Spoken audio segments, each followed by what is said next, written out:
Every team, every topic, everywhere. This is Believe. Want natural, healthy-looking shine and voluminous curls and waves that make you look like you just stepped out of a salon? It's easy with Conair Jumbo and Super Jumbo Hot Rollers. These 12 ceramic flocked rollers heat up in just 85 seconds. And because they're infused with ceramic, they transfer heat evenly for big, bouncy, long-lasting curls. Twice the flocking of competitive products means more heat protection. Wire clips ensure a secure hold. Makes a great gift for yourself or someone special. Go to Conair.com for Jumbo and Super Jumbo Hot Rollers now.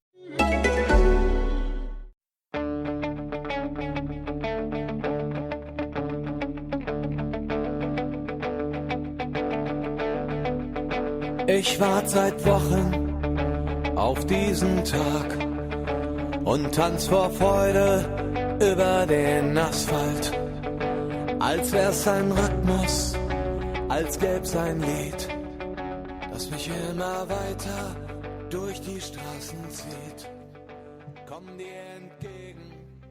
Hello and welcome to Gegenpressing, the Bundesliga podcast from the Football Grad Network. I'm your host, Bryce Dunn, and joining me, as always, is Chris Williams. Chris, how's your last week been?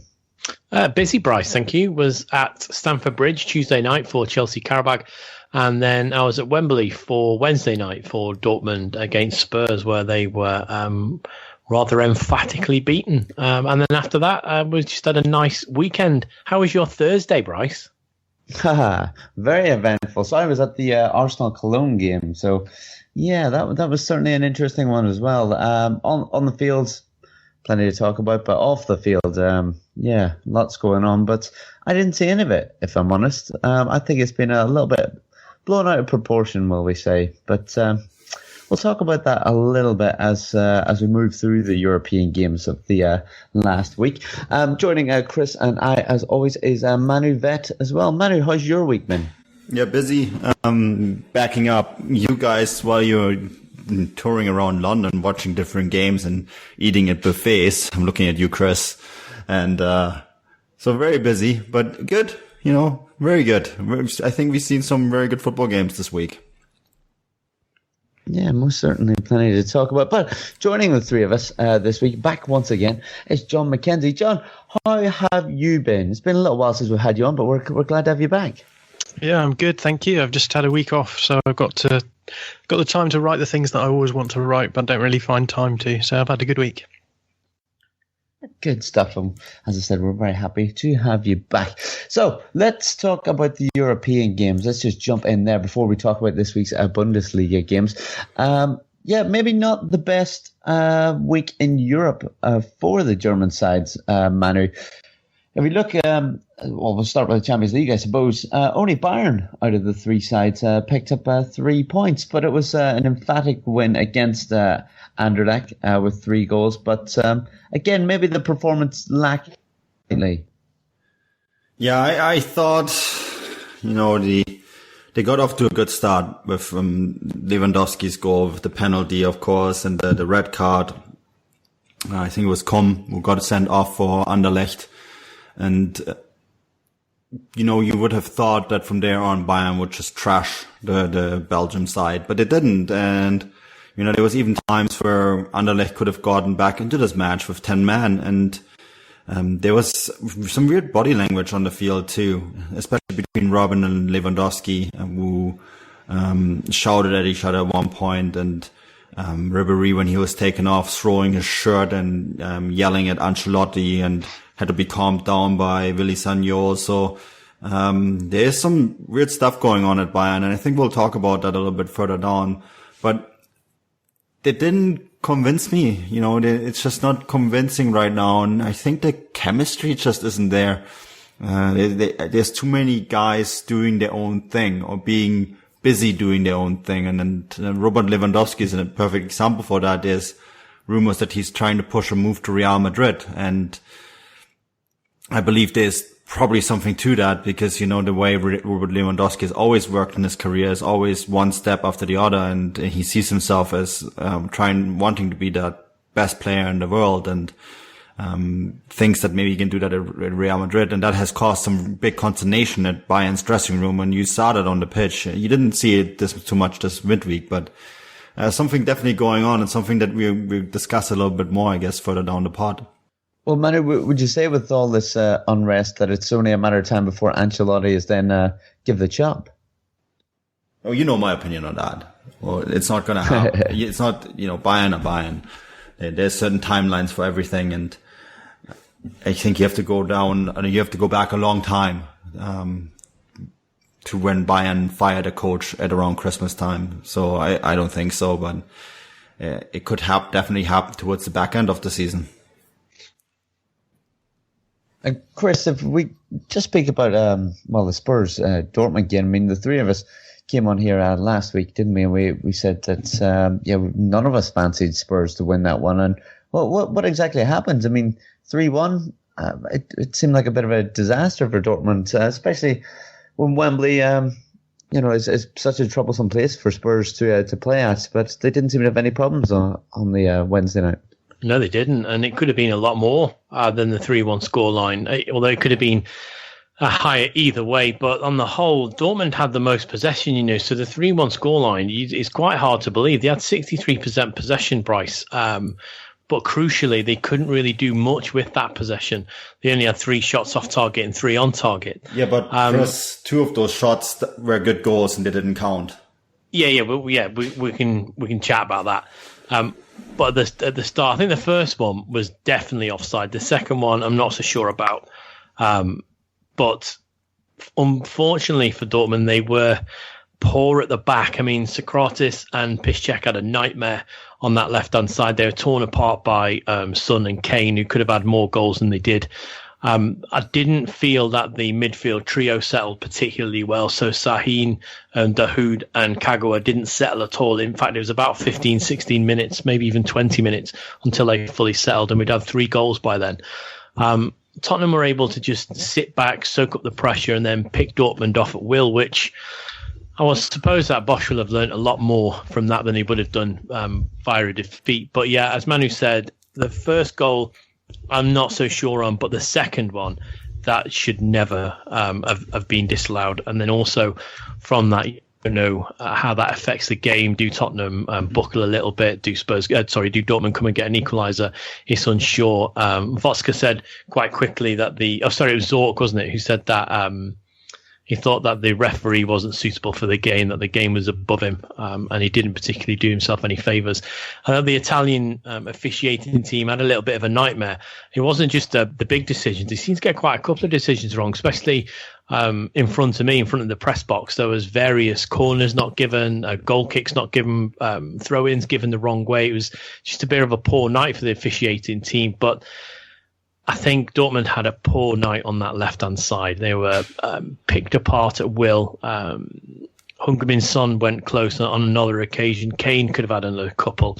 But, as Manu says, on the flip side of that, Aubameyang and Pulisic could have both scored. But Andriy Yarmolenko, that I still will struggle to find a better goal on the whole of the Champions League match day than that. The way he just picked it up, got inside, dropped his shoulder and unleashed a shot with his left foot, which curled past Lloris, who's a brilliant keeper, and it just gave him absolutely no chance. And I thought that Dortmund came back into that very quickly and was hoping that they would push on. But yeah, it was a night of not to be. There was a lot of mistakes at the back. The midfield didn't seem really to be on top form. Then the front three went firing as a trio, and then throw that into the mix with the bad refereeing decisions. It was a recipe for disaster. It could have been a little worse for Dortmund at the end, but yeah, I think it's a learning curve for them. But they bounced right back today, obviously, as we record this on Sunday, and we'll get to that game in a bit. But yeah, I was slightly disappointed leaving Wembley Stadium on Wednesday night. And Chris, if we speak about that group a little bit further, we kind of suggested before that I think everyone fancies Real Madrid to go through Group H, possibly in first, but then second place would get you through to the next round as well. And that'll probably be down to Spurs and Dortmund. And I think a lot of people had possibly suggested that Dortmund would be getting that second place. Do you think this means that that's shifted slightly and now Spurs will be the favourite? No, it's only one game, but that was quite a win. Yes and no. Obviously, Spurs will feel that they've got a valuable win there. They still got to go back to Signal Iduna Park. If Dortmund win that, then it's equal. Dortmund have also lost, I think it's 4 of their opening Champions League group matches throughout the time that they've been in the Champions League, and they've always qualified. So I think the official website called it inconsequential. So I'll bow to their superior knowledge on that. And say if they're prepared to say that it won't affect their outcome, it's one game, isn't it? And it's important that now they either don't lose again or they only draw on their away games. But Spurs will fancy it. It's just whether they can put that together. I still do fancy Dortmund to come second in this group to Real Madrid, though. But maybe if Spurs give an upset to Wembley against Real Madrid, that sort of opens the group right up, doesn't it? So I would say that Spurs will feel they're in a stronger position, but Dortmund have got the better experience and probably have got the better squad to get second place. Yeah, it's important to remember, I think, that Spurs have such a narrow squad that they have a really fine margin for error when it comes to the European competition. If they get a couple of key injuries, then they just don't have the depth to really kick on in that group. Yeah, couldn't agree more, John. There's plenty more games to come, so I'm sure there'll be 20 twists and turns to come. But John, let's speak to you a little bit further. Leipzig were also playing against Monaco. We kind of thought that this might have been one of the games of the match week in the Champions League. Both the two very attacking sides. Leipzig taking the lead, but then throwing it away only 2 minutes later. How was this for the first game for Leipzig? Would you classify this as a good result or a little bit disappointing, especially as they took the lead? I think it was a very tentative fixture. I watched the majority of it and I thought Leipzig acquitted themselves well, with the added caveat of the fact that they gave away the goal. There was a bit of a mix-up in the defence and between the defence and the keeper, allowing Tielemans to kind of nip in and score. So they'll be disappointed with that. They started off well. Forsberg's goal was taken really, really well. But I think the thing that Leipzig is struggling with at the moment is probably squad rotation. We're going to go on and talk about their subsequent Bundesliga fixture. But they obviously were missing Naby Keita, which was big for them, and so it's meant that they've had to tweak the lineups a little bit. So they had Ilsanker in the central midfield position alongside Diego Demme, and for me, we're going to talk about this with respect to Gladbach. But when you play with two central midfielders in a midfield for two wingers, it's so important that you have a really good ball carrying midfielder in there, and neither Demme nor Ilsanker are anywhere near the level of Naby Keita for me. So that probably affected them as well. So I think it wasn't a bad result for them. It was a good result for them, particularly because it's the first game in the competition, but they will have wanted to have taken that first goal and carried on and got the 3 points. Yeah, most certainly. Let's talk then Europa League briefly.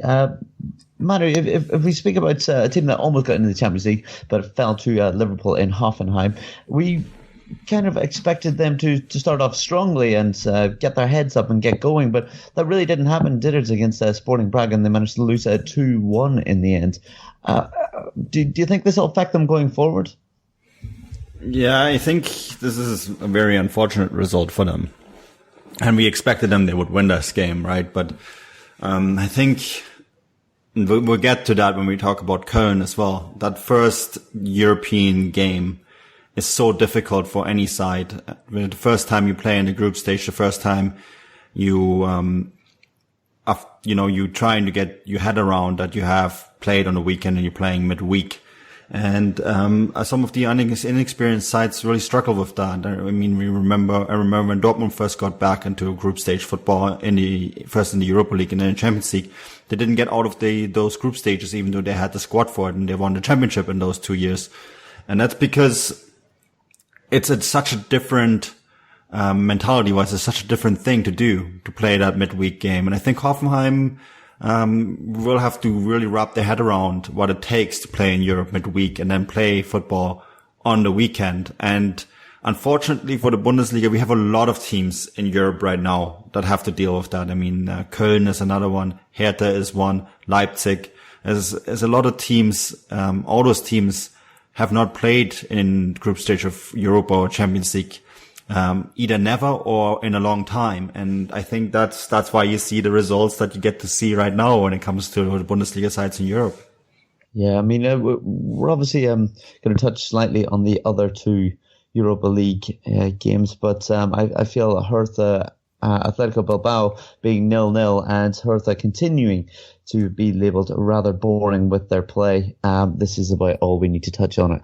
Let's move on then to Arsenal versus Cologne, which obviously was surrounded by controversy because of the amount of Cologne fans that were sent to London. 20,000 when only 2,700 tickets were actually allocated. But Bryce, they weren't sent. They just travelled there. Well, sorry, wrong words. They travelled, but yeah, I mean, it's not like anyone forced them to go, but I'm sure they were eager and excited to go. And yeah, the game was then delayed by an hour, wasn't it? And there was talk of it possibly being called off. And I managed to go to the game, but I must say, well, even when I got round the grounds, yes, there was some footage of. Well, some people being idiots always say kicking over railings and that. Well, actually, when I got round the ground, it wasn't nearly as bad as what social media had portrayed it. And I think some of the media in the newspapers and that have really blown this out of proportion and made some awful comments in describing it all. And it's a little shame that it's then takes it away from Cologne's first European game in, I think it's near 25 years or something.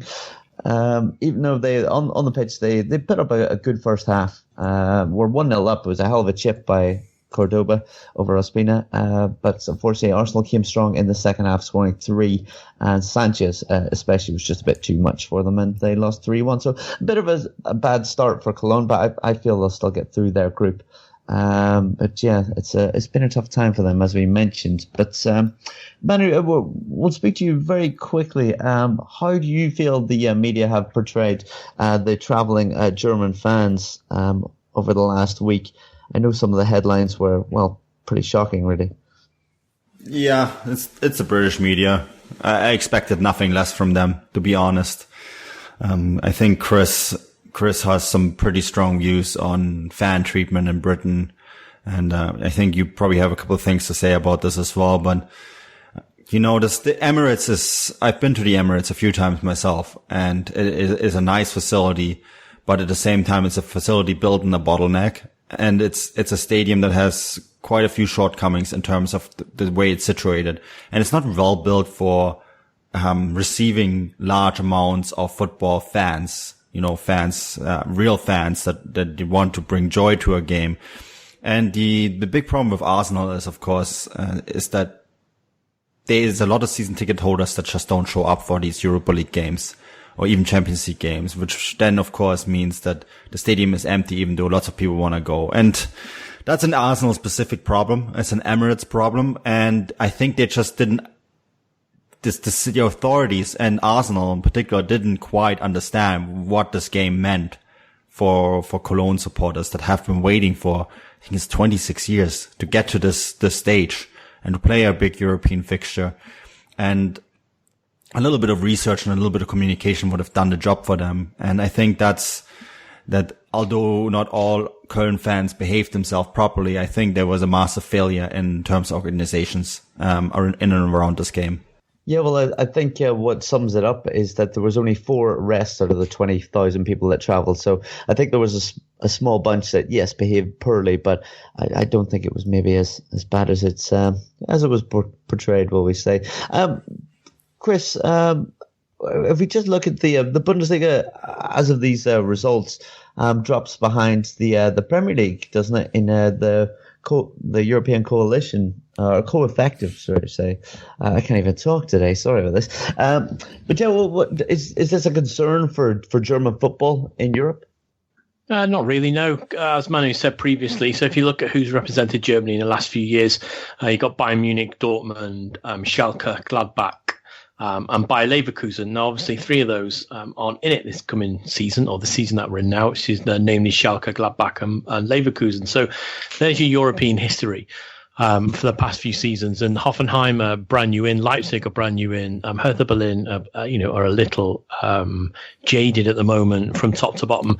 And then, we've just talked about Cologne, who haven't been in the European competition for 26 years. So that's going to take some sort of learning process. I would say that if the Premier League had a lot of new sides in its European competitions, then pretty much the results would be similar, and we've seen that in the past with the likes of West Ham have just dropped out straight away, and haven't been past qualifying rounds. Everton are having a tough time in the Europa League at the moment as well. So it's a learning curve for all teams, no matter what league they come from. Spanish teams as well. So any team from the top 5 leagues in Europe who's not used to playing in Europe will find it a real challenge. I would like just to step back one particular thing that we were chatting about there, and it wasn't all bad news in the British press. You've got the likes of Sam Wallace, who's the chief football writer for The Telegraph, who wrote a very good article about the Cologne fans' passion. And it reminded super clubs like Arsenal of days when European football meant so much. And you've got the likes of Barney Ronay, who writes for the Guardian, who also wrote an excellent piece on how it wasn't as bad as it's portrayed by. So I'm going to say the old guard of the English football writers. So you've got Wyatt at the Sun, Winter at the Times, and Cross at the Mirror, who are very old, hence, or dare I use it, public school boys who, probably would be more suited these days to writing on rugby, where the atmosphere isn't as bad. I mean, for instance, John Cross said it was a throwback to the 80s. Well, Bryce, you were there. Did you see darts being thrown at anyone? Did you see women and children being kicked? Did you see, anyone being stabbed with Stanley knives? No, probably not. So there's a sensationalist headline. What we saw was, maybe 15 people kicking over a barrier and maybe the same inside the stadium fighting stewards. Now, that's 30 people that shouldn't have been doing that. But out of 20,000, that's not bad. And the problem that the English press have is that had that have been Leicester, Liverpool, Manchester United, or even Arsenal abroad, it would have been really bad. Well, no, it would have been bad because it would have been blown out of proportion by the same papers. There was a little bit of balance there, and I'd be surprised if things weren't said when those particular journalists get to Cologne, if they indeed want to travel to Cologne. But to say that it was a step back to the 1980s, was absolutely ridiculous, because as far as I can see, as I say, no darts were thrown and no toddlers were punched in the face. So, it's overkill by some. But thankfully, there was some really good balance put out there by the likes of Sam Wallace and Barney Ronay. Yeah, most certainly. I think it was very well put, Chris. Blown out of proportion. I think we'll have to leave it at that. And yeah, I don't think we'll be paying much attention to those fellas when it comes to having traveling supporters arrive on our shores. But guys, I think that more or less does it for Europe. Let's get straight into the Bundesliga. And John, let's go to you first. What a weekend for Hanover, eh? I mean, they've really started the season well. Newly promoted, 4 games under their belt, 3 wins, 1 draw.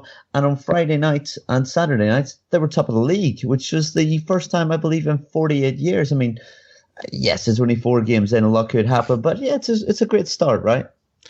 Yeah, and it's a great start if you consider the fact that they were struggling in the course of the summer break to actually put a squad together. Obviously, there's a lot of controversy that's built up around the club recently because of the recent takeover bid that went through, which relied on the DFB axing the need for them to comply with the 50+1 rule, and this caused a huge amount of problems with some of the fans who felt as though this was not the right way for them to go. But yeah, they spent most of the summer struggling to really build a team up. I think the last week of the transfer window, they only signed 4 players, and they, in the end, managed to sneak a couple of strikers through right at the end of the window. Jonatas and from Ruben Kazan, and Ilas Bebu from Fortuna Düsseldorf, and they were both fairly expensive transfers, and they represented what Manu has called a significant outlay for Hanover in his piece on Fußballstat.com.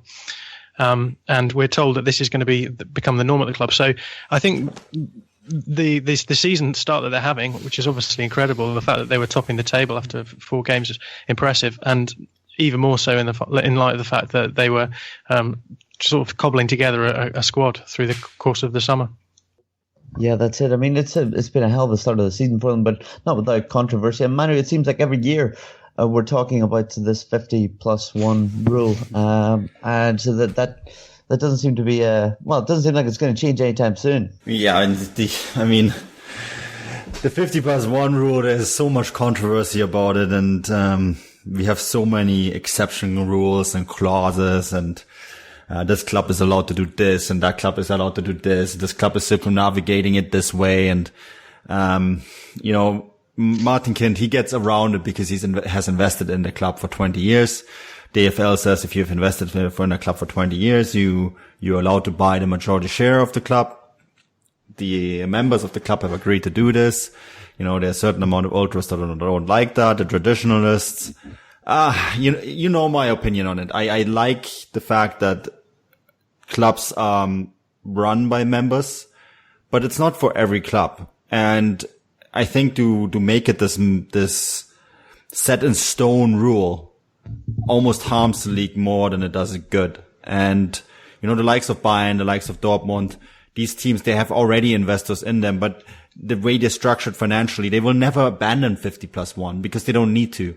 But with some clubs, maybe just even to break the status quo a little bit in the Bundesliga, like Leipzig is doing right now, getting rid of 50+2 maybe would actually be a good thing for the league. So that's my opinion on it. Hannover, they had some issues this season, and the fact maybe that they didn't bring in too many players actually is helping them because the key team chemistry is there. And them getting that start, and dealing it at the same time with all the stuff that's going on the side, they're still getting the points. I think it's good for them. And I'm really curious to see. We had a few bubbles burst last season with the likes of Frankfurt, for example. So we'll see how long they can keep this going. But for now, it looks good for them. Yes, and that's it. We've got midweek games coming up. An English week, as some would call it, over in Germany. And that will see Hanover taking on Freiburg, where they may just fancy their chances. But that could be another 3 points for them. It could be, yeah. Freiburg, we always talk about them being fairly positive and fairly strong at home, but they've only drew their 2 home games this season. So, yeah, why not? Why not Hanover take it to them? But let's find out. Chris, we talked about Bayern having a bit of a troublesome start. There could be a dressing room, discomfort, or dressing room... what's the word I'm looking for here? Unrest. Lack of harmony? Yeah, all of the above, I suppose. But definitely over the weekend with their victory, it's against Mainz. It silenced some critics, will some say, or it gives Ancelotti a little bit. It takes a little bit of pressure off him for another few days anyway. Well, maybe it takes a little bit of pressure off him, but they beat a rather poor Mainz side, and they beat them significantly well, 4-0. 2 perfectly spaced goals in the first half and 2 perfectly spaced goals in the second half. I thought it was a really good performance by all, really. Substitutions were made, I thought, were excellent, which, Ancelotti may have been a little bit open to criticism for lately, but he brought on Süle, Ribery and Rudy, 3 great players who like to see play all the time. And interestingly, he didn't bring James Rodriguez on, who he's looked to first choice for the last few match days as a substitute. And yeah, they went out and they won the game, and they won it emphatically. And I think they needed that, really, after the midweek. Although it was a big win, as Manu said, it didn't look like there was much team cohesion. This was a good win in front of a strong home crowd against a team which is particularly poor, I thought, at the moment. So I don't know if it'll take any pressure off him, but it may just underline the fact that he still can produce the goods if and when's needed. Nice to see Thomas Muller get a goal, as well as Robin. And Lewandowski does what he does exceptionally well, which is put a couple of goals in the back of the net. So, would it alleviate the pressure? I'm not so sure, because Bayern's a big club and they don't take it a game at a time. They'll be looked upon, the last 2 months, last 3 months, last 4 months. But, you can't really argue with anything, opening goal in the 11th minute and then final one in the 77th. It's a good spread of goals for me. I thought they were very good. And as I say, I thought that, I don't know, you go to somewhere like the Allianz and you start with a back five. Instantly, I think you're looking, what's the least we can come away with here? Is it a 2-0 or is it a 3-0 defeat? I thought Mainz were a little bit, I don't know, sour going into that with the setup. I thought a 5-4-1 just basically says, you're going to beat us, but, we want it to be 1 or 2. And, unfortunately for them, they were stuffed. Yeah, and so how do you feel Bayern are going to get on midweek away to Schalke? Schalke have had a fantastic start. Well, that's the test, isn't it? I think that's where we'll start to see what this Bayern side has got. It's all right, playing at home in the Allianz and sticking 4 goals past a particularly poor Mainz. It's, can you go away to places like Schalke, which is an intimidating arena, full of passionate fans, and a midweek game, can they go and get a result? I will say if they can get a result there against a team that have been doing okay, then that will show a little bit of a better result for them than maybe this does in reflection. It probably should have been a lot more than 4. Okay, and before we go away from Bayern, Manu, let's speak a little bit about a comparison that you made to what was referred as FC Hollywood. What exactly is FC Hollywood for anyone that is unaware? And this goes back to the 1990s. This is the time under, first it was Trapattoni, and then Giovanni Trapattoni, of course, the legendary Italian coach, and then Otto Rehhagel, when Bayern put together their first dream team. And this was actually called the dream team in the German press. And that dream team quickly turned into FC Hollywood because there was so much going on. Lothar Matthäus and Klinsmann, of course, punching each other in training, and Beckenbauer getting in fisticuffs at some point because he took over from Rehhagel towards the end of the season. And so there was so much mess going on, and that, all these star players clashing, and Matthäus famously always talking to the Bild Zeitung and revealing secrets from the dressing room. And then, of course, you had a similar occurrence when Klinsmann was the coach there. It was the dressing room coherence wasn't there. And there was a lot of infighting and a lot of backstabbing going on. And you had the same thing then, of course, under Van Gaal in the second season, where things just didn't quite go their way. And in all, Trapattoni, of course, left on his own at the end of the season. Rehhagel, Klinsmann, and Van Gaal all were fired around match day 28. And I'm seeing things like that going on right now. And, that's for me. Robben apparently eternally has said that everyone has to focus on the club rather than trying to focus on figuring out their future. This is definitely a stab at Lewandowski. We have to do more hard work. It's another thing that he said. And this has been considered a stab at the head coach.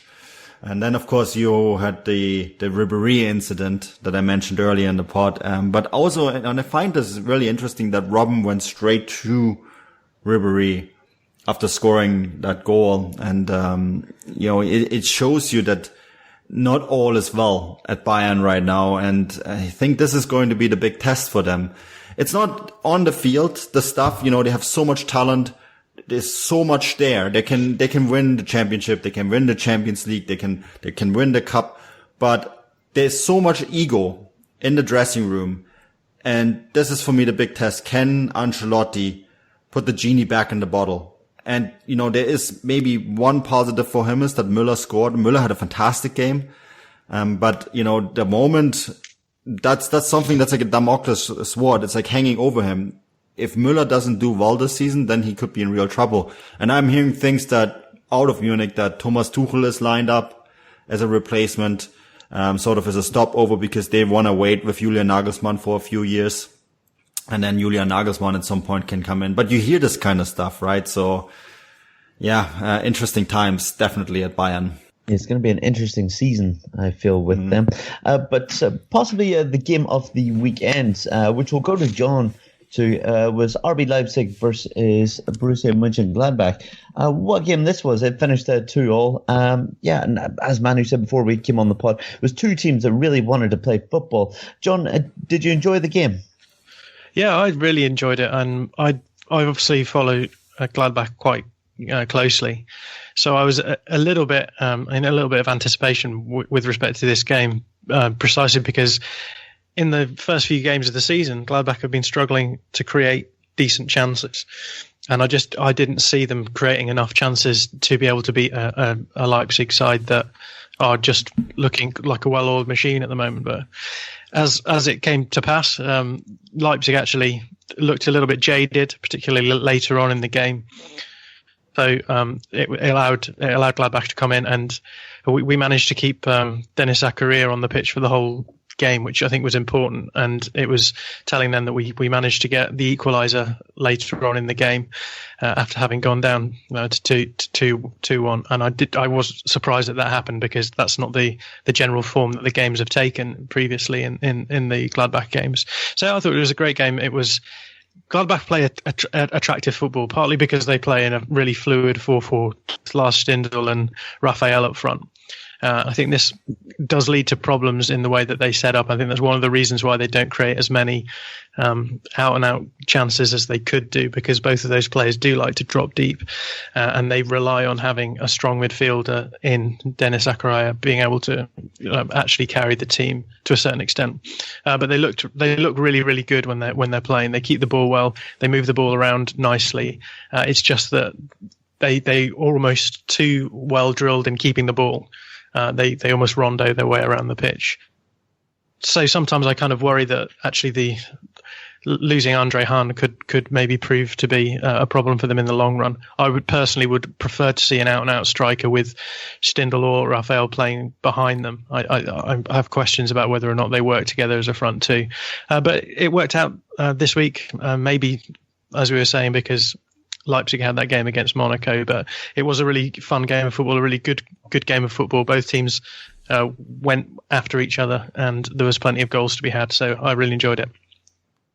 John, you talk about Dennis Zakaria. I mean, just for anyone that's unfamiliar with him or hasn't seen him play at all this year, what can you tell us about the Swiss midfielder? I mean, you've obviously had some great players over the last few years, like Xhaka and Dahoud. But is he like either of those players, or what exactly does he do for the team? Yeah, again, I think what's really interesting in the Bundesliga at the moment is that there are a lot of clubs moving from 4 at the back to 3 at the back. Now, a number of the clubs who do play 4 at the back play it for a particular reason. Like Leipzig, who they were playing against, play a 4-4-2 because it gives them a fairly good framework for them to conduct their pressing game in. It gives them that unit of 6 up front, 2, 2, and 2, and it allows them to move around the pitch quite nicely in the Gegenpressing, the way that they like to play. Gladbach also play 4-4-2, and there's a lot of clubs who do play 4-4-2 in the Bundesliga, but it seems to me that the reason they play 4-4-2 is precisely because it allows them to play both Stindl and Raphael up front. But they also want to have four at the back as well, and so that means that they're basically led to having a 2-man midfield against a lot of sides who are actually playing 3 men in the midfield, because that tends to be the modern way. And to do that, you really need to have a player who can pick balls up, win balls back, and carry balls through presses, especially against teams like Leipzig. So Zakaria is really important for that reason. I think it's telling that in the last few games, Zakaria's come off. So in the first game, they won Gladbach. They beat Köln 1-0, and he played 90 minutes in that one. The second one, there was that famous draw with Augsburg, where Augsburg scored right at the end. Zakaria was subbed off on the 63rd minute in that one. The loss against Frankfurt last week, it was 1-0, and he was subbed off in the 59th minute. And after he went off, Gladbach looked absolutely clueless as to what they were doing. So I think it's very clear for the way that they're playing that given that they have this fluid front two, which often becomes a front 4 because their wingers go advanced and their strikers come deep. that they have that player like Zakaria who can pick the ball up and move it through presses, especially when you're playing against teams like Leipzig. Leipzig obviously have their own ball carrying midfielder in the form of Keita, and I think the difference between the two teams this week was actually that Zakaria outplayed Keita. Now, there's reasons why that might be the case. Keita's obviously coming back from injury. I think they probably brought him back too early, and he looked a little bit rusty. He was problematic for the Stindl goal. He tackled Diego Demme, and the ball kind of came out, and then Stindl was able to score from that. And then he actually gave away, obviously, a red card later on when he went in high boot against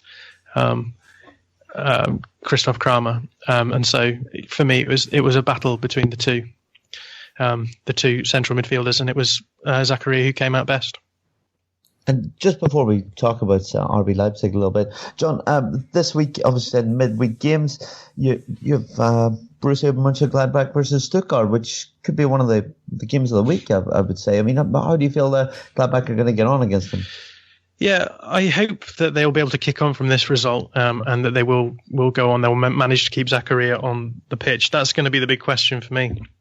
Obviously, given that they have this bunch of fixtures now in the next week, these 3 matches, I think it's going to be it's important for them to make sure that they rest him enough. So hopefully, Gladbach will come out and maybe get a couple of goals early on, give themselves a little bit of a buffer there, so that they can rest him later on in that game. If not, who knows? I mean, obviously, Stuttgart have been looking good. So for me, if Gladbach can come out, get a couple of early goals, and then rest Zakaria, that would be great. But if not, you start wondering whether or not he's going to start getting fatigue later on in the season. Yeah, so that'll definitely be one to watch midweek if you can. Chris, let's talk about Keita very briefly. He got sent off Sadio Mane style, didn't he? So that's good that he's getting ready to fit in the Liverpool squad. But people talking online about Keita possibly being the best player in the Bundesliga. And we obviously rate him very highly. And I suppose deep down we're quite happy that he's leaving the Bundesliga to go to Liverpool instead of somewhere else. But is he even the best player in the RB Leipzig team? I mean, Timo Werner is just on fire at the moment. Well, it's always hard when someone says who's the best player in the team. Well, you could argue that one of the strikers is brilliant, but not in this particular instance. But then you could also say that if you haven't got a strong goalkeeper, then you leak goals. So is the goalkeeper the best player in the team? I would more argue, is he the best midfielder in the Bundesliga? So last season, yes, most definitely. This season, he's had a little bit of a rough ride. Obviously, he had the up and down summer. Was he staying? Was he going? He's evidently wanted to go. So he had all that playing on his mind. Then he was injured. He was injured for a midweek game, and now he's been sent off. So he's not had the best of opening starts of the season. So is he? I definitely think he's one of the best midfielders in the league, without doubt, without question. Is he the best player at Leipzig at the moment? Probably not, but that's down to just the way he's been. The past few match days, Timo Werner is head and shoulders above anyone, I think, at the moment in the Leipzig side, just because of how well he's playing and how easily he's finishing. So I wouldn't write him off just yet. I'd just say he's had a bit of a poor start, and he's not. In fact, we're probably talking about this because he's not at his usual level that we saw at last season, which was exceptionally high. But he's going to come back from his dismissal and any injury niggles, because he was injured a couple of times in pre-season as well. So let's hopefully he shakes those off, and then we see the Naby Keita that we saw last year, which was box to box and side to side and front to back and everything that made him the player that lots of teams wanted to sign in the summer window. There's a lot of good players in that league, Bryce. I think to say Keita is the best player in the league is a lot of disrespect to a lot of other players that play in the Bundesliga and put in high performances and have done so for more than one season as well. And I think, first of all, I agree with you, Chris. I think first, you can't really compare one player to another, different positions. It's so difficult. I personally say saying he's the best player in the league, you can't really do that, right? Because you're comparing apples and eggs. And that's something that first of all, I think that is a mistake. But Keita has to show that he is the best player on his position. He was certainly the most important player for Leipzig at times last season. But But this is the year where he has to show that he can do it, not just in the Bundesliga, but also, in Europe and consistently. So let's just wait and see on that. But I can think of a few guys that have played in midfield for several years now in the Bundesliga and are definitely at the same level at least. I think it's important to mention, like I did, that he is playing in a midfield too, and that really is where he comes into his own. There's very, very few players who can play in a midfield too and play as well as he does, and I think that's why Dennis Zakaria is so impressive too. A 20-year-old coming in and just picking it up just like that. Well, this actually, you mentioning his substitutions, John. I think we have to remember that he's just 20, right? And he's getting used. He's gone from Switzerland to the Bundesliga, and the Swiss league is a very good league, but it is, a lot more demanding to play week in and week out in the Bundesliga. Yeah. I think it's going to be really, really important to Gladbach's season if they can keep him fit. If they don't, I'm not entirely sure who they bring in, who's going to be able to achieve the same sort of level that is required of that ball carrying midfielder in the midfield too. Yeah, very interesting things, and yeah, I love the expression comparing apples and eggs to me. Guys, I feel we need to move to the Sunday games and talk about there were two big score lines, but let's talk about the first one in Bayer Leverkusen absolutely smashing Freiburg. I feel we have to go to Manu on this because of what he said at the start of the season. I think we can't really shy away from that, but title contender hopefuls, Bayer Leverkusen, doing all right, aren't they, Manu? Yeah, I'm kind of eating my words a little bit, aren't I? Yeah, I'm definitely happy that they finally did get a result, because I did think that they were playing well against Bayern in the first game, and then Bayer did a Bayer and mucked it up a little bit, but they were very good today. Kevin Volland has been snatching at his chances a little bit, and I do still think when you look at the squad that they have, that they have an excellent squad and they should be getting better results than they do, and maybe they can kick it on from there. But yeah, with the title contender, I think I'll slightly take this back. I do think that there's a chance that they can finish in the top four, and I'll stick to that, because I think there is a chance that they could. And with the squad that they have, I actually think they should. Just by going up and down the squad list, it's a very strong team. And, once they get the situation with Alarios, the Argentine striker, sorted, we're going to have a piece on that actually come up on Fußballstadt.com this week, on what's going on there. I think once they get that sorted, then they will look even better. And, that result today showed to me what they can do. But Freiburg, oh man, Freiburg are in a world of trouble. I'm really worried about them. Yeah, that's it. Last year, Cologne and Freiburg were a joy to watch, very strong at home, and they've had very slow starts. Early days, though. Speaking of Leverkusen, do you see them getting a win away to Hertha Berlin, Manu? Obviously that was their first win of the season, one win in 4. But if they could get another one, that would be sending them in the right direction, wouldn't it? Yeah, if Hertha doesn't put them to sleep, that seems to be Paul Dardai's strategy these days. Put the opposition asleep and strike. Have you ever seen a more boring team in the Bundesliga? I wonder. But I think they can get the 3 points there. I seen them there towards the end of the season last year. I went to the Olympiastadion match day 34, right? And we covered that game, and they beaten Hertha 6-2, at the end of what was a horrible season for Leverkusen. So I think definitely they can, if they are on form. And I think that 6-2 result and the 4-0 result shows how much potential there is in this squad. And, if that Leverkusen side shows up, I think then they will definitely walk away with the 3 points. Yeah, and then maybe we'll be able to stop joking about Leverkusen to you, but I can see this one being dragged out for another while. Chris, the Freiburg, someone that you visited not so long ago, and they've failed to get a win in 4, just with 2 draws and 2 losses. It's been a very slow start from them, hasn't it? Is it a bit of a concern there? Do you see them being pulled into the relegation battle of the season, or? Well, I said, I tweeted out earlier on today that Freiburg worried me from the time I saw them play away in the Europa League qualifier, where they were beaten by Domzale and K. Domzale. They worried me from there. just their approach and just the way they handle the entire game. And I haven't been that much reinforced with a position of joyfulness when watching day one. Christ, that game against Frankfurt, that's 90 minutes of my life I won't get back. I thought they were poor. I thought, obviously they've been poor again today. I think they're really missing the two players, who we thought they would miss when they were sold in the summer window. I don't know if they've been able to backfill that sort of quality. It's nice to see Ryan Kent get a run out, but even then, wasn't particularly impressive in that region. But then he'd come into a side who were getting snotted. So.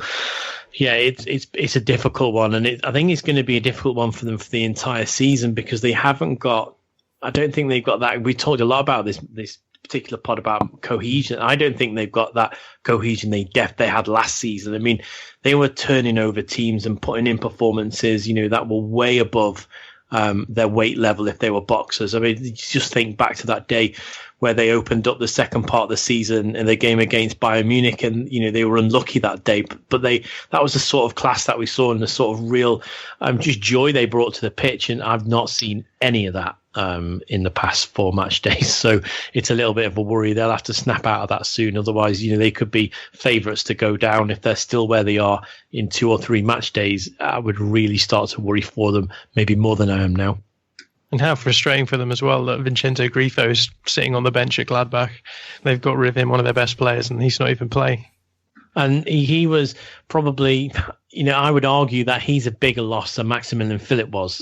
We've seen what Philipp's done today at Dortmund. I know we'll chat about that in a bit. But Grifo was a standout player for them, and it must be frustrating for them to see that, he's moved on, albeit to a bigger side. He's not playing. Could he have moved on and been loaned back? You don't know. But at the moment, the loss of those two players has hit Freiburg massively. I think Philipp in particular will score goals in a good team, whereas I think Vincenzo Grifo was a clutch player. He was pulling them, because he's such a good set-piece specialist, he was pulling them games out of the bag for them. And not having that now will really make them suffer. Yep. Yeah, that's it. I'm playing Hanover, who are in fine form, is not going to be, the opposition that they'd like to come up against midweek. Let's talk about the final game then, being Borussia Dortmund taking on Cologne. It was a 5-0 win to Dortmund. Both teams returning from London, and one-sider obviously looking very strong, sitting at the top of the table. The other side looking very poor at the bottom of the table. We'll go back to you, Chris, for this. A real tale of two very different sides this season. You must be very happy with how Dortmund have started the campaign. I'm exceptionally happy the way they bounced back through the midweek result. As I said earlier, I thought they were a little poor. Today, I thought they were excellent. It was an okay first half. The VAR goal right at the end of the first half helped. I know Cologne aren't particularly happy about that, and they've put in a complaint to have the match replayed, which I think is crazy because the VAR, the replay clearly showed that the referee blew his whistle as the ball was crossing the line. So none of them can argue that the whistle stopped them from playing. And if any of them want to argue that the referee had moved the whistle towards his mouth, well, they should really be looking at what's going on in the box and not the referee's mouth. I can't see this game getting replayed. I think it'll be laughed out for the fact that VAR is particularly right. But I thought the second half was excellent. We had 2 goals in a minute, penalty, and then Aubameyang racing down and scoring again. So I thought it was good. And what I was particularly impressed about was the midfield, because I thought they were particularly poor on Wednesday night, and I thought they weren't today. Dahoud played through just a fantastic little slip pass into Philipp for the I think it was the 5th goal. It was a brilliant little chip. He lifted it over the keeper, over Timo Horn, and it just sort of summed up their in pace and attacking sort of Dortmund that we'd seen for a long time. The 4-3-3, we all know it fits them perfectly well. Lenko played well again today. Philip Aubameyang, Dahoud, Zahid Socrates has a good game as well. Zagadou was impressed. He came in and he was okay. Toprak, Piszczek had a bit of a better game, and God damn it, Berkey had a better game than he did the other week, on Wednesday, with those two near post goals, which were awful. But if you needed an answer, if Peter Bosz wanted an answer to Wednesday night's display at Wembley, he certainly got it, and I thought they were brilliant today. And I think everybody in Dortmund will be very happy with the response they've shown. But as for Cologne, they were they looked a dejected side, and I don't think it helped that the goal came so early after 2 minutes, Philip's opener, and they probably thought, here we go again, we've had a bad week, it's going to get worse, and to be honest, it did for them. Yeah, we did mention, didn't we, that it was hard to see them picking up any points from their Europa League game or this one last weekend. Yeah, that it's played out exactly how we expected, really. Just to speak about Dortmund a little bit more. Manu, we obviously said previously that Yarmolenko and Philip Jones, it's a bit too early days to judge them as such, but they both had very bright starts, I feel. I think they've looked pretty good so far. Yeah, Philip had a great start to this game in particular, and he's filling the void that Royce has left because of his ACL injury. So I think he's doing quite well. It's a big step from Freiburg to Dortmund, and they paid a lot of money for him, 20 million euro. The beginning of the summer at least was still a lot of money. It seems like very little now, but he's doing quite well. And Yarmolenko, I mean, that goal against Tottenham, I think I said in the chat, vintage Yarmolenko. I've seen him. I've tracked his career for a very long time now, all the way back to when he was still playing in Ukraine. And I had doubts about whether he wasn't waited maybe a little bit too long to make that move from Ukraine to Germany, but he's blossoming at Dortmund. It seems like it's given him a lot of, it's the right kind of motivation he needed. He needed to step up and play, and he's taking it with stride. So, I think he's proving some of the doubters wrong very early on. And he's a fantastic player. He's offering Dortmund something that they didn't have last season, is that almost like second striker playing in that 4-3-3, because he is almost like a striker, and he's so direct to the goal. He can play on either side of the wing. I thought right, left, it doesn't seem to matter to him at all. He just uses his left foot a little bit differently.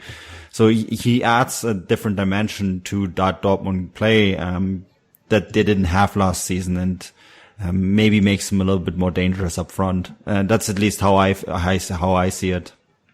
He had a brilliant pass. I don't know if you saw it with the outside of his left foot. Yeah. This afternoon, that just was an unbelievable ball, curled around the defence, and I think it was Philip which headed it, and then that was the handball for the penalty. So it was a beautiful flick with the outside of his boot, and that's just, I think that's the sort of vein of form he's in, where it's a hard pass with the outside of the boot, and it's almost like a nonchalant, I'm on this out sort of ball, and it was a fantastic ball. Yeah, he's absolutely outrageous. He's a good player, and I had no doubts about his talent. I was just wondering if he maybe waited too long for this move, but it's refreshing his career right now, and I think Dortmund will have a lot of fun with him.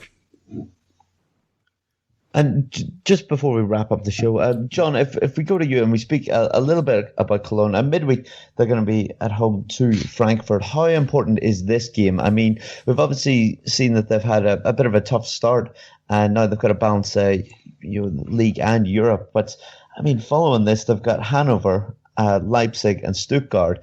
And all of a sudden, every game is starting to look like a tough one for them. So they've really got to pick up 3 points against Frankfurt, haven't they?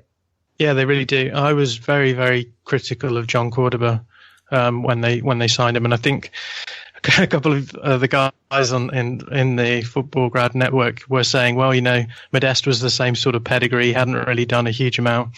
He came in and scored loads of goals, but it's such a risk to bring in a player who isn't known for scoring prolifically. and then saying hopefully the same sort of thing will happen. And you just need to look at, they've conceded 12 goals, they've scored 1 in the Bundesliga. That is just not good enough. So they are going to have to work out how to score, and they're going to have to work out how to score soon, because like you say, if they don't start climbing the table, they could be in a relegation battle for the whole season. Yeah, they could. I can see that being a very long season for the Billy Goats. But guys, that more or less. Actually, before we go, Bryce, there's a bit of breaking news. It's not decided yet, but it looks like Andries Jonkers is going to be relieved of his job. Talks are going on at Wolfsburg, and it's in the advanced stages already. The head of one of the Volkswagen, so the owners, CEOs, Javier Garcia, has already lowered his thumb, to use the German expression. So, and the sport director has already been put in charge of finding a new coach. The names that have been floating around are Markus Weinziel, Martin Schmidt, and Thomas Tuchel, and Lucien Favre. So, bit of a developing story, but it looks like Jonker could be the first one to be axed, in this still very young Bundesliga season. Wow, very early days. And what news to come in just as we're about to wrap up, eh? Yeah, I mean, Chris, would you say that this is a little bit of a surprise that Suey be relieved of his job so early? We saw a few quick managerial changes last season, didn't we? And then we saw a plethora of them around the Christmas time. I mean, yeah, they're 14th. They're on a downward spiral. I mean, they've got 4 points from 4 games. That's, a point per game. So they could end up with 38 points at the end of the season. That's might be good enough for survival. Seriously though, if they want to act quick to do this, I mean, don't forget they were in the relegation playoff last season. I was there, and it was a real nervy first leg up at the Volkswagen Arena, and you could tell that the locals didn't want to go down, and you could see by the faces in the higher echelon of the boxes that they weren't particularly impressed about being there. So maybe it's an eye to the fact that they don't want to be in the same situation as they were last season, which is in that godforsaken 16th place. So act now. If they can get a bit of a new manager bounce, then they could be back up to 7th or 8th in the next couple of match days. Whereas if they prolong it, they could find themselves, getting rooted to that 15th, 16th spot by match day 10, and then it's hard to try and get out of it. So I can see why they would do it. It's who they take, isn't it? And what we saw a lot of last season was taking a manager for a short period of time while you look for a better manager, and all of a sudden after 2 games, that manager's then being given a full contract, which turned out to be a mistake for a couple of sides. So if they're going to do it, they need to do it properly. Mm-hmm. It sounds like he lost the dressing room, Chris. That's there we go. That's what I've been reading between the lines.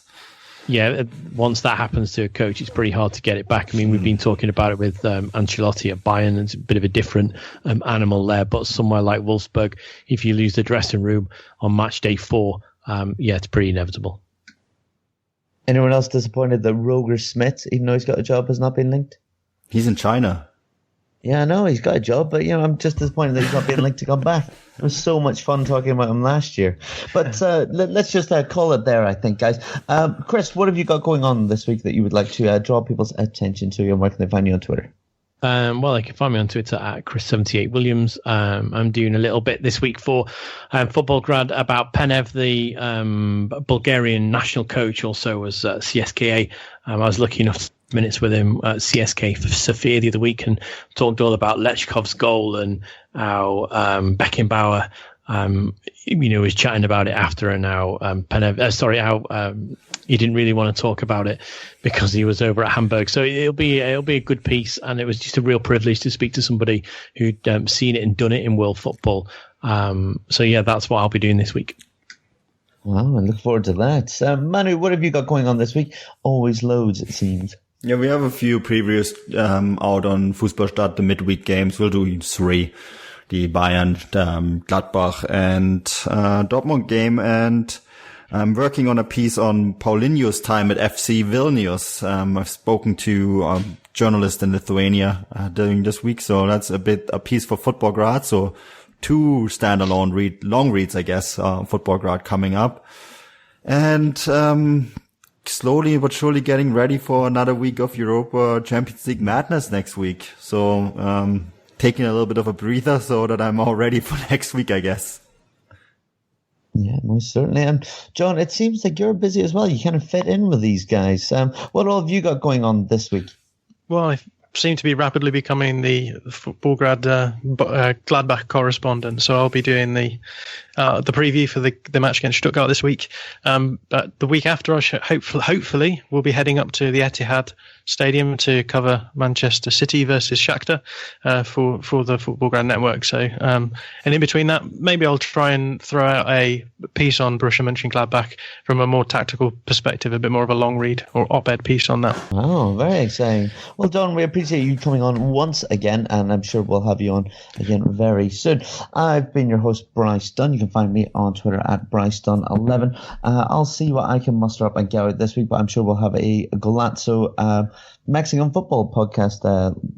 Me and Manu normally have that out each week. But thank you very much for tuning in once again, and enjoy the midweek games. Auf Wiedersehen.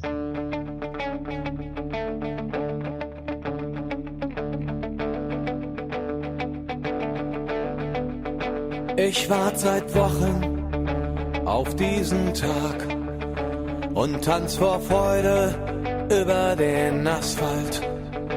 Als wär's ein Rhythmus, als gäb's ein Lied, das mich immer weiter durch die Straßen zieht.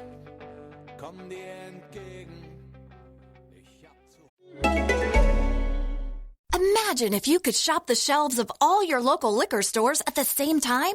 Well, spoiler alert, you can with Drizzly, the #1 alcohol delivery app.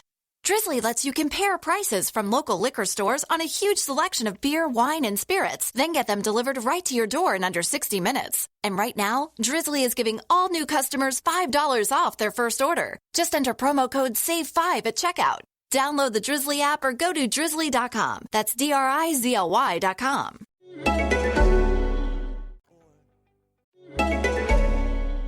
We can get anything delivered from furniture to toilet paper. And now, adult beverages with Drizzly. Drizzly lets you compare prices from local liquor stores on a huge selection of beer, wine, and spirits, then get them delivered right to your door in under 60 minutes. And right now, Drizzly's giving all new customers $5 off their first order. Just enter promo code EASY5 at checkout. Download the Drizzly app or go to drizzly.com. That's DRIZLY.com.